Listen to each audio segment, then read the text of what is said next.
After 7 years with Pei Yan, he finally agreed to marry me. I walked toward the altar floating on joy, only to find Pei Yan's best friend, Nathan, standing in the groom's spot. Pei Yan himself was right there beside Nathan, grinning in a groomsman tux like the whole thing was a punchline. I decided to roll with the joke, and actually married Nathan. Pei Yan panicked. He dropped to his knees in tears, wailing that he'd only wanted to prank me. Before we go on, smash that subscribe button and tell us in the comments where you're watching from. The officiant was still reciting vows. Nathan stood in front of me, face stormy, eyes glued to the floor. I stared, red-eyed, at Pei Yan in his matching tux, biting his lip, shoulders twitching while he fought back laughter. Do you both promise to raise children and care for your parents together in the days ahead? I do, Nathan answered first. Everyone looked at me.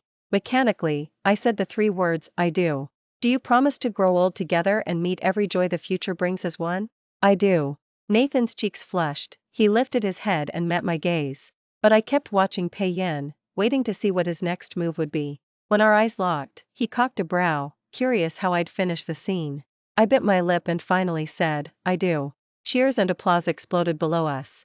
After we slid on the wedding bands, the crowd started chanting, kiss, kiss. Even Pei Yan joined in, shoulder bumping the other groomsmen. Kiss, kiss. I gaped at him, he was laughing with the guys, not even looking my way. Nathan yanked me into his arms and murmured, I'll explain later.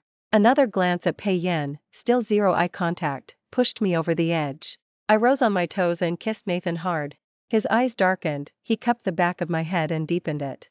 The guests went wild. Pei Yan spun around, saw us locked together, shoved the other groomsmen aside, and stormed over. He jerked me away, shouting, Tiffany, what the hell are you doing? Gee? Every guest froze, savoring the front row drama. The officiant cleared his throat and hurried over to smooth things out. The bouquet toss got skipped, the 3 of us were hustled off stage. Backstage, Pei Yan punched Nathan in the face. I treated you like a brother and you're after my girl? Other groomsmen rushed in to separate them. I hurried to Nathan, gently touching the bruise forming on his cheek. Does it hurt? Nathan had been clenching his jaw, but at my question he immediately whimpered, Ow, Tiffany, it hurts, he hit me. You shameless little, let me at him. Pei Yan thrashed in the arms restraining him. Tiffany, you're comforting him? I'm your fiancé, your husband. Pei Yan shrieked. I gave a cold laugh. Pei Yan, why don't you explain, what was today's little performance supposed to mean? Why are you in a groomsman's suit? Why was Nathan the one at the altar? Seeing my red eyes, he chuckled. What else? Just a joke. I wanted to see how you'd react when the groom swapped. I thought you'd freak out and interrogate me on the spot. Instead you rolled with it, actually exchanged rings with him, and even kissed him. Tiffany, I'm so disappointed in you. We're done, don't expect me to come crawling back. Shaking off the groomsman, he stalked away. Before, I would have run after him and apologized, insisting it was my fault. Today my feet felt cast in lead. I watched him disappear and felt zero urge to follow. Aren't you going? If you wait any longer he'll really be gone, Nathan said, wiping blood from his lip. I shook my head. The wedding isn't over. We still have the tea ceremony. I stepped into the hallway in my after-party dress. Nathan was already waiting. He rushed up. Today was all Pei Yan's idea. He said you were pushing too hard for marriage and needed teaching a lesson. Nobody dared swap places with him, I volunteered. I'm sorry. I shouldn't have played along. I looked at him flatly. Doesn't matter.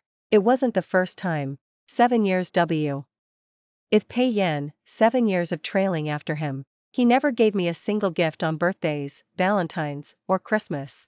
I still happily shopped for him every holiday. Each time he unwrapped something he swore, next time I'll get you something.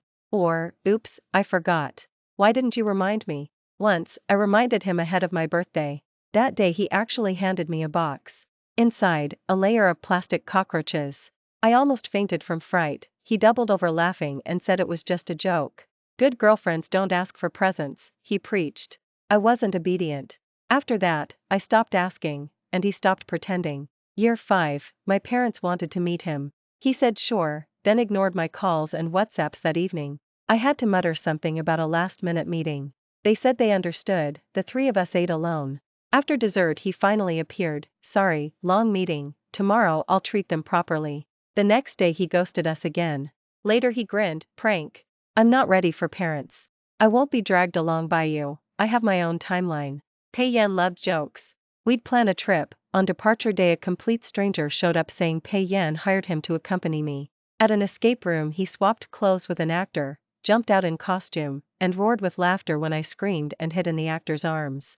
Afterward, just a joke. Now the joke was our wedding, and I was done tolerating him. I was exhausted.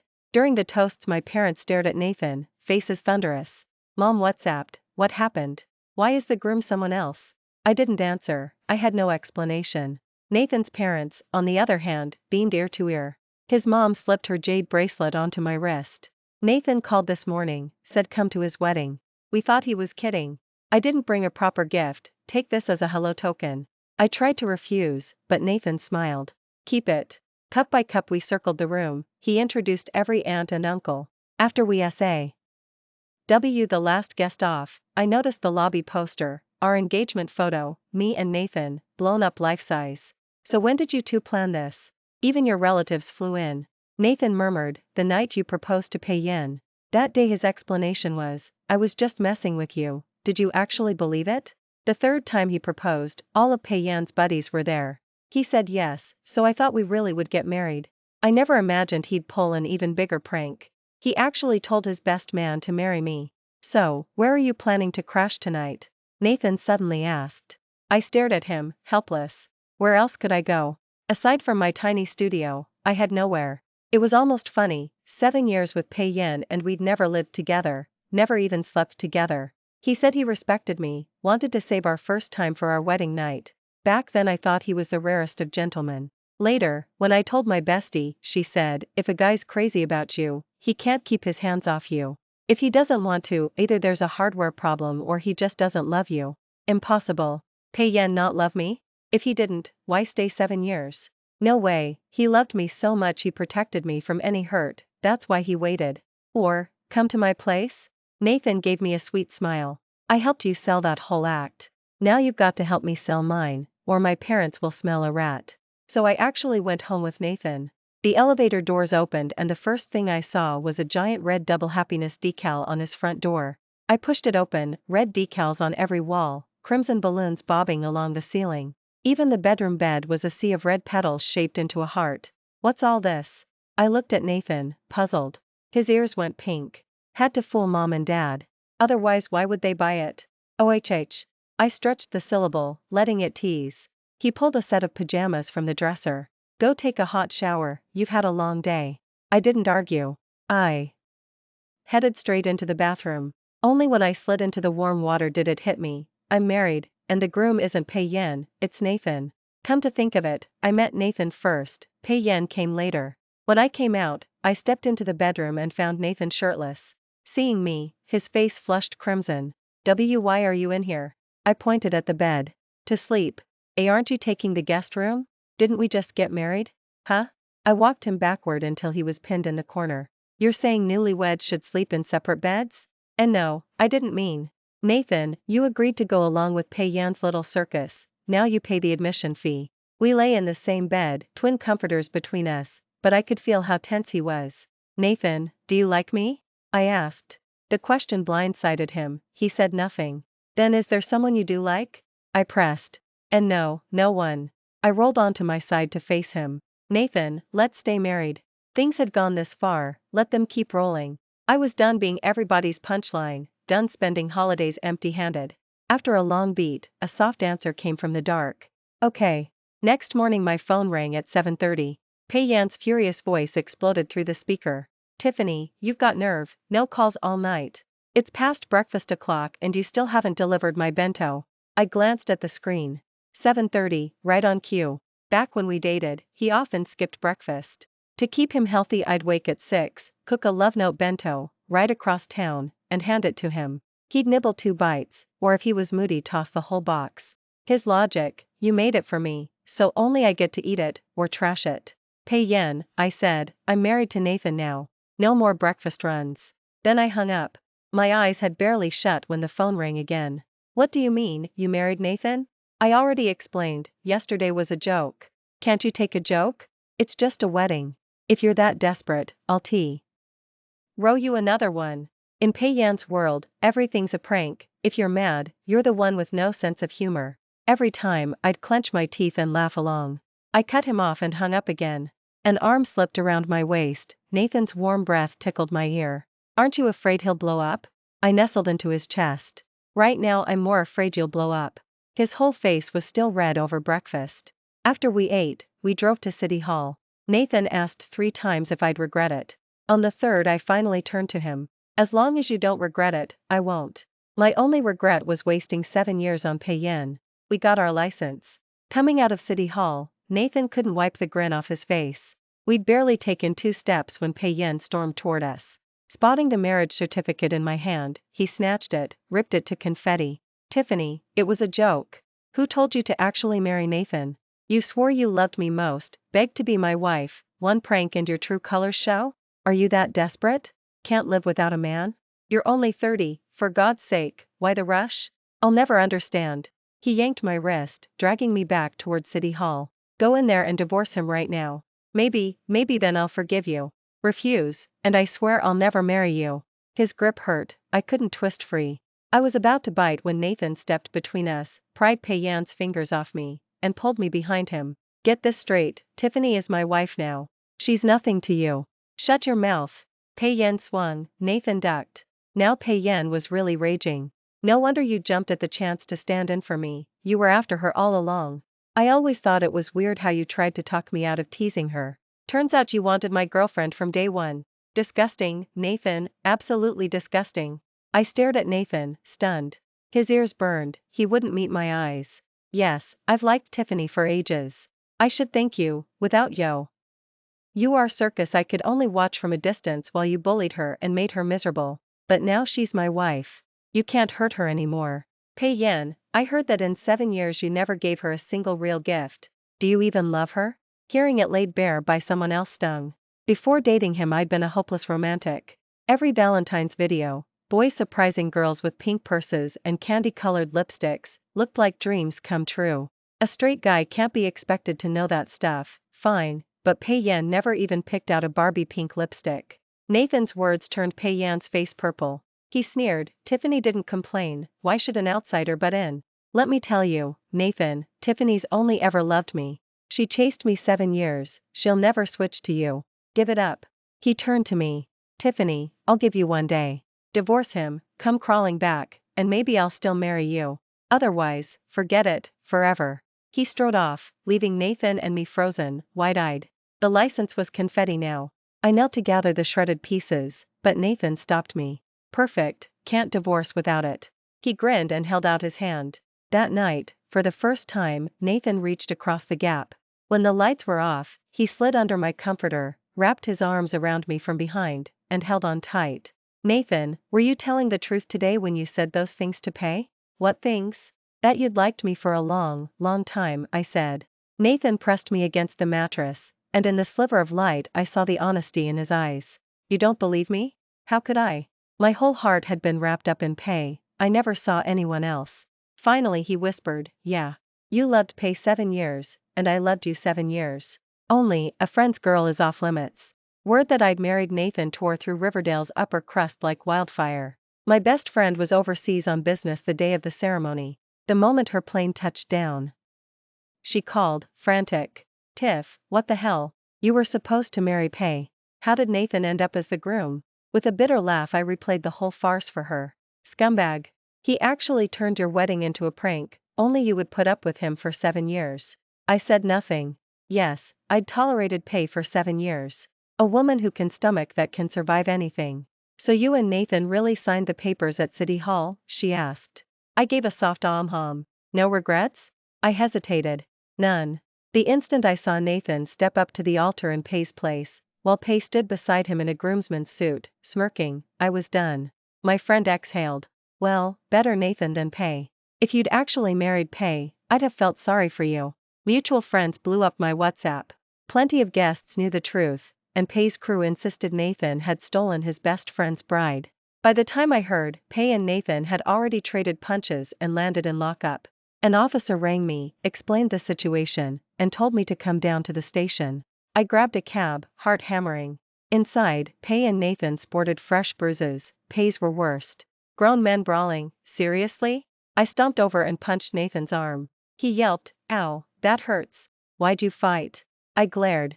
Nathan looked pathetic. They said you cheated, that you'd been sneaking around with me for ages. I lost it. Pei stalked over, catching my wrist. Tiffany, you don't even ask how I am? I'm worse than him, why don't you care?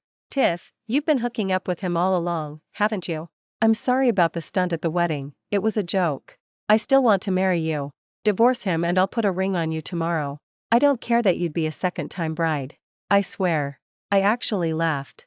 Pei, you've cracked 1,000 jokes on me. This one's my favorite. You've spent years mocking me, now it's my turn. Signing papers with Nathan? Also a joke. Hilarious, right? I shouted. The station fell silent, ever. Why officer stared. In 7 years I'd never raised my voice to him, never, even when he trampled my pride. First time for everything. Pasted frozen, stunned. Conclusion, I must be angry. He forced a sad smile. Tiff, I knew it. You only married him to punish me, right? It's fake. You're mad, but it was just a gag. Come on, let's go home. We'll throw another wedding, whatever you want. I met his gaze, ice cold. Fine. This time I'll wait for your proposal. A brawl technically earned you a night in jail, but I bailed Nathan out. We rode home in silence until I finally spoke. Are you mad that I told him I'd wait for his proposal? Nathan stared out the window. No. That wedding was yours and his. I hijacked it. Hurt laced every word. I said yes to you, and I won't take it back, I assured him. Pei will never actually propose, I know him. Whenever I cross him he hits back with a bigger joke. I'm just waiting for the punchline. 3 days later Pei messaged, memory. Now. Rain poured, I grabbed an umbrella and fought traffic while he spam called 3 times. When I reached the gallery the place was empty, no flowers, no balloons, no Pei. Calls went straight to voicemail, texts unread.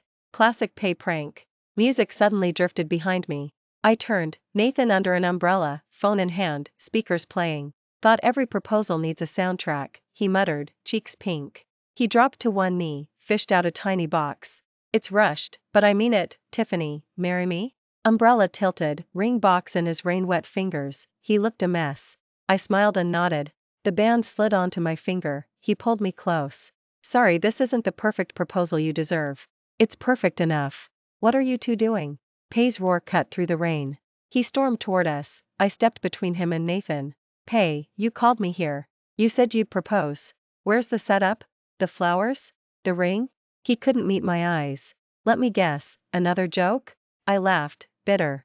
I'm exhausted, P. EI. Every single day you turn my love into your punchline. You never loved me. I do. Panic cracked his voice.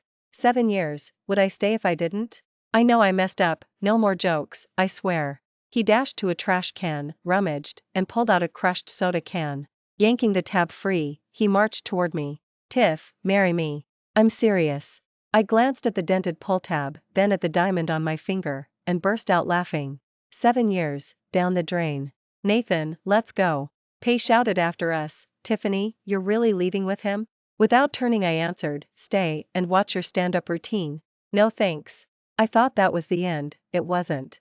Next morning a breakfast bento showed up at my office. And the next. And the next. The receptionist, clueless-eyed remarried, sighed, lucky girl, breakfast delivered daily. Throw it out, I said. She wouldn't, so the boxes stacked on my desk. Finally I strode to the lobby, waited for Pei to appear, and dropped the entire bento into the trash while he watched. Tiff, what gives? He flushed. I woke up at dawn to cook that. You can't just waste food. I set the empty box in his hand. This is the one you made, the one only I was allowed to eat. I'd rather throw it away than let anyone else touch it. Pei Yan, does that sound familiar? I never expected Pei Yan to go live on camera, eyes swollen from crying. I only played a little prank on my fiancé, and she actually married my best man. I don't know if she'd been cheating all along or what, but I just can't accept this outcome. We've been together 7 years. 7. I refuse to believe a stupid joke could erase all of that. She won't see me, blocked me everywhere, and I'm dying inside. I love her. I told her, just divorce him and I'll marry her myself. I'll give her an even bigger wedding, but she refuses. I don't know what's wrong with her. The stream exploded. Viewers poured in.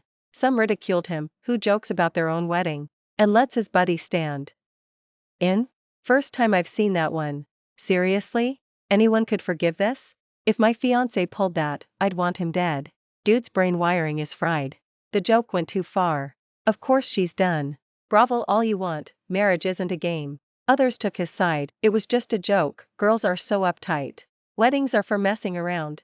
So what if the groom swapped? Bet the bride was already sleeping with the guy. That's why she ran straight to the altar with him. 7 years don't vanish over a joke. She must have cheated long ago. Am I the only one who noticed he's cool with her being divorced? Real simp warrior here. The clip trended for days. Hashtags clogged the feed. Hashtag love God loses girlfriend over prank. Hashtag 7 years gone in a joke. Hashtag brothers before Honoemo. Nathan and I never left the house, yet the pot of crap landed square on our heads. My profile got doxed, tagged adulteress. Nathan's ID photo was photoshopped onto a funeral portrait. Both our companies fired us the same week. We were jobless, hiding indoors. Pei Yan called from a stranger's number. Tiffany, have you thought it through? Leave Nathan and I'll marry you, swear to God. I looked at Nathan. Even married, it felt like we couldn't escape Pei Yan's shadow. So tired, just so damn tired. Pei Yan, are you streaming right now? I asked. Huh? Why? Just answer, yes or no? No. I grabbed Nathan's phone, opened the app, and titled the room, Will the Simp Warrior Really Marry a Divorcee? Because of the buzz, thousands stormed in within seconds. Comments scrolled pure venom, two-timing scum, shameless pigs, every insult. I switched on speaker. Pei Yan, repeat what you just said. Confused, he did, leave Nathan and I'll marry you. No joke? Scout's honor. Deal. Nathan and I filed the papers. I moved out of his place and back to my old studio. Every day I went live, counting down the divorce cooling off period. On the final day we walked out of City Hall, certificates in hand. I tilted the camera to the red stamp. Unmarried. I'm single again. I wed Nathan just to spite Pei Yan. Since Pei swore he doesn't care I'm divorced and will throw me the grandest wedding, I'll wait. Pei Yan, meanwhile, vanished, no streams, no calls answered. I broadcast daily, sobbing that the man who promised to marry me ghosted the minute I was free. Netizens turned on him, flooding his DMs with pitchfork emojis. At last he cracked and scheduled a new stream. Weddings in 7 days, royal, 50 tables, he announced. Family, friends, and online fans are all invited. Let's prove what Real love looks like. He bragged he'd ordered the most gorgeous wedding gown, top-tier glam squad, legendary photographers, an event I'd never forget. Comments swooned, best boyfriend ever, he disappeared to plan all this. 7 days? Dude must have superpowers. I kept streaming all week, gushing how I couldn't wait. Morning of day 7, I rolled cameras the second I woke up. Switched to selfie mode in the cab and rode to Royal. At the concierge I asked for the banquet manager. There's no reservation under Pei Yan, miss. That's impossible. My fiancé booked the wedding here. Please double check with him. Face polite, voice firm. On cam I dialed Pei Yan, 1, 2, 10 times, only voicemail. I let tears drip for effect, even the doorman looked ready to cry. Chat exploded, WTF, he swore there'd be a banquet. Knew it, guy who jokes at weddings is trash. Girls too gullible. Tell me this is another prank. Bet it is. I collapsed on the marble floor, bawling. 2 clerks tried to haul me up, but I was dead weight. This can't be real, no, no, no. 18-inch of course it isn't real. The voice came from behind. I twisted around. Nathan, snow-white tux, a lush bridal bouquet in hand, walked toward me. He lifted me up, thumbs gentle on my wet lashes. You all saw it, Pei Yan swore he'd marry Tiffany the instant she was free. That vow was just another joke on you and her. I don't joke. I love her. So today I'm giving her the W. Edding I promised. No time for parents or distant cousins, we invited friends and any viewers close enough to hop in an Uber. Half the chat showed up in person, phones raised, streaming for those stuck at home. My best friend blew me kisses as Nathan led me to the altar. Under 1,000 phone flashes we traded wedding bands again, no stunts, only cheers. Halfway through, the doors burst open. Pei Yan, denim jacket, ripped jeans, eyes bloodshot. Tiffany, you liar. You never divorced him. I lifted one shoulder. Right back at you, you never planned to marry me. He bit his lip. It was a joke, okay? I never said I wouldn't marry you. You broke your word, promised to divorce, then threw another wedding. Guests started flanking him like a food-pelting squad. Steamed base, lobster claws, wedding cake, everything airborne. Beat it, joke boy. All you know is pranks, go laugh at yourself. You never loved her, only your own ego. The clip of him ducking crab legs went viral. Trolls hounded him until he quit his job and slunk back to his hometown. I moved back into Nathan's place. We lived, unworried and shamelessly happy. Thanks for listening. If you liked the story, smash that like and share it with a friend. Drop your thoughts below, subscribe for more, and we'll see you next time.